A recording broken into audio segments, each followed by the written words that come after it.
అండి, ఈరోజు అయితే మా చిన్న బర్త్డే అని చెప్పిన చాలా మంది అయితే బ్లెస్ చేసారు. చాలా థ్యాంక్స్. ప్రతి ఒక్కరికి చాలా కామెంట్స్ వస్తా ఉన్నాయి. వాళ్ళకి ఇంకా రిప్లై చేయలేదు, నేను తర్వాత ఇస్తాను. ఎందుకంటే ఇప్పుడు కూరకు ఇచ్చినాము. ఇక చిన్నగా మేమే కోసినాం. పోయినసారి ఎట్లయింది, ఈసారి అదే విధంగా. పోయినసారి అమ్మ ఉండి ఈసారి ఎక్స్ట్రా ఒకటే వచ్చింది అంతే. ఎందుకంటే ఇవ్వలేరు, మా అత్తమ్మ ఊరికి ఏంటి, మన బావలు ఊరికి వేరు, వాళ్ళని పిలుద్దామంటే ఏదో చిన్నగా సెలబ్రేషన్ చేయాలి కాబట్టి చేస్తున్నాం అంతే.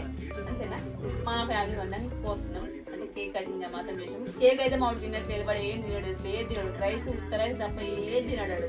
ఓకే నా ఫ్రెండ్స్, అట్లా జరుపుకుంటాం చిన్నగా.